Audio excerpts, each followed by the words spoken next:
School விட்டு வர பசங்களுக்கு என்ன கொடுக்குறதுன்னு தெரியாமல் யோசிச்சுட்டு இருக்கீங்களா? அப்போ இது உங்களுக்காண்டி தான்.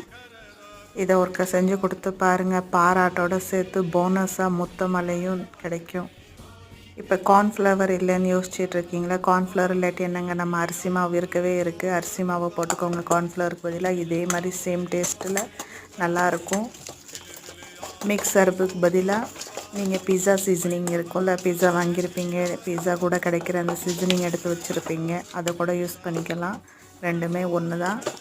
எதை வேணாலும் போட்டு நீங்கள் இந்த மாதிரி செஞ்சு கொடுத்து பாருங்கள். ஒரே பாராட்டும் முத்தமலையும் தான் உங்கள் வீட்டில் இன்றைக்கி ஃபுல்லாக. ஸ்கூல் விட்டு வர பசங்களுக்கு மட்டும் இல்லை, நீங்கள் டீ டைமில் ஸ்நாக்ஸாகவும் யூஸ் பண்ணிக்கலாம். ரொம்ப ஈஸியும் சிம்பிளும், வீட்டில் இருக்கிற பொருளை வச்சு இவ்வளோ அருமையான சூப்பரான ஒரு ரெசிபி. நீங்கள் கண்டிப்பாக செஞ்சு பார்த்து எப்படி இருந்துச்சுன்னு மறக்காமல் கமெண்ட் பண்ணி சொல்லுங்கள். ஃபஸ்ட் டைம் சேனலுக்கு வரீங்கன்னா சேனலை மறக்காமல் சப்ஸ்கிரைப் பண்ணிக்கோங்க. பெல் ஐக்கானையும் கிளிக் பண்ணி வச்சுக்கோங்க. லைக் பண்ணிக்கோங்க. வறுத்து எடுத்ததுக்கப்புறம் மறக்காமல் சாட் மசாலா கொஞ்சோண்டு மேலால் தூவி விட்டு இப்படி ஒரு குலுக்கு அப்படி ஒரு குலுக்கு எடுத்து குலுக்கி கொடுத்துருங்க. அருமையாக இருக்கும் இந்த டிஷ்ஷு. கண்டிப்பாக செஞ்சு பார்த்து எப்படி இருந்துச்சுன்னு சொல்லுங்கள். Okay, bye bye. Take care. See you again. Thanks for watching.